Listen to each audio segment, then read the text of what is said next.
লখিমপুৰ তিনিঠেঙীয়াত শোকৰ বন্যা।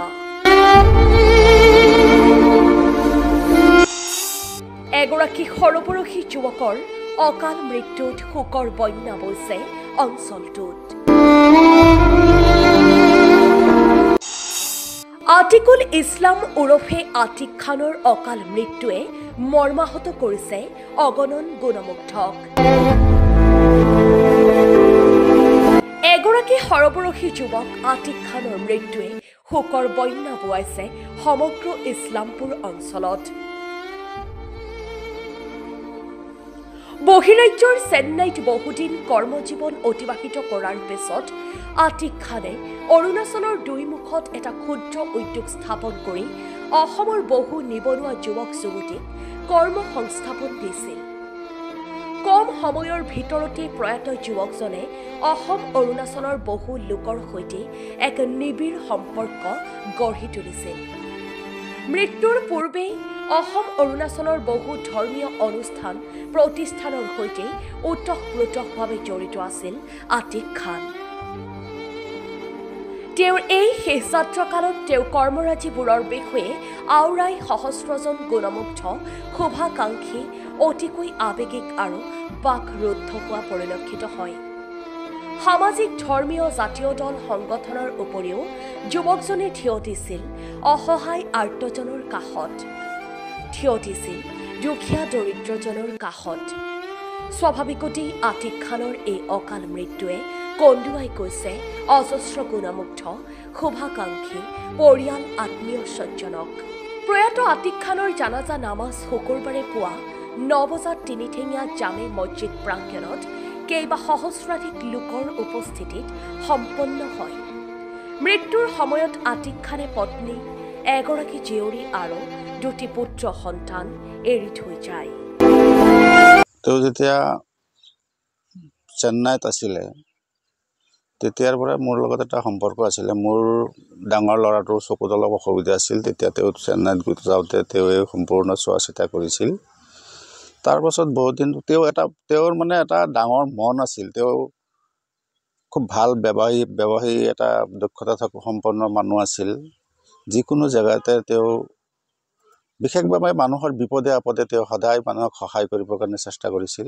যাৰেই নহওক, চিনাকি হওক অচিনাকি হওক, কোনো কথা নাই। মানুহৰ বিপদ হৈছে, তেওঁৰ মানুহৰ বিপদৰ লগত তেওঁ সদায় মানে সাঙুৰ খাই নিজকে তাত কেনেকৈ মানুহজনক উদ্ধাৰ কৰিব পৰা যায়, মানুহজনক কেনেকৈ সহায় কৰিব পৰা যায়, এনেধৰণৰ মনোভাৱ এটা তেওঁৰ আছিল।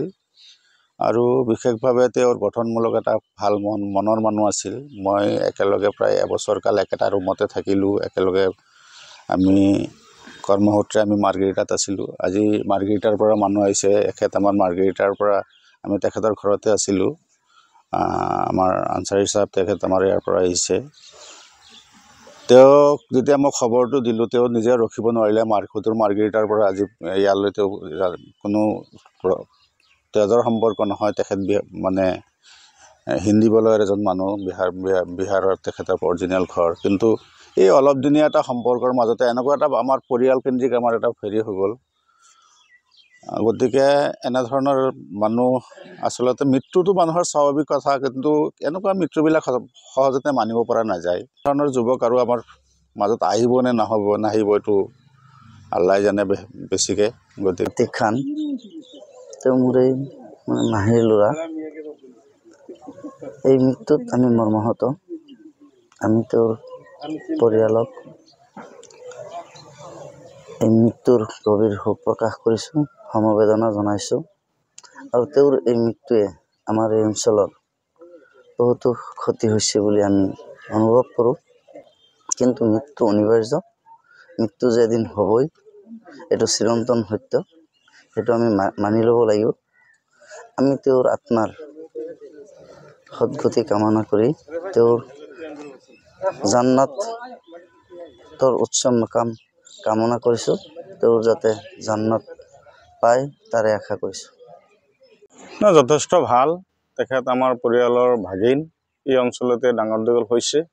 খুব কম বয়সত তেখেতে বেপাৰ বাণিজ্য, যুৱ সমাজৰ লগত, মানুহৰ লগত, বয়োজ্যেষ্ঠসকলৰ লগত, ওলামা একৰামৰ লগত সমাজত এটা ভাল সম্পৰ্ক স্থাপন কৰিছে, যাৰ কাৰণে আজি শ শ মানুহ এনেকুৱা নজোৱান এজন এন্তেকালৰ পিছত ওলাই আহিছে আমি মৰ্মাহত আৰু তেখেতৰ মৃত্যুৱে আমাৰ যুৱ চামক এটা বহুত ডাঙৰ এটা হেঙাৰ হিচাপে থৈ গ'ল আৰু তেখেতৰ ৰুখৰ মাগফিৰাতৰ কাৰণে সকলোৱে দোৱা কৰিব আৰু আমিও দোৱা কৰিছোঁ যে আল্লাহ তাবাৰাক তাআলাই ওনাৰ তেখেতৰ জান্নাতুল ফেৰদৌছ নসিব কৰক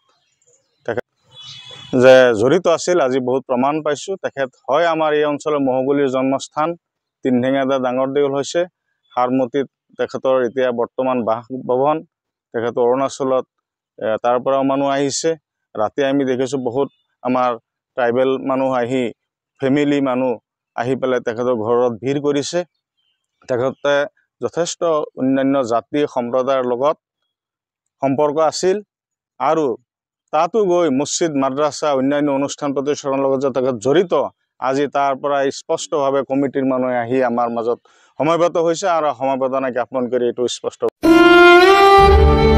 news desk report the news Lakhimpur.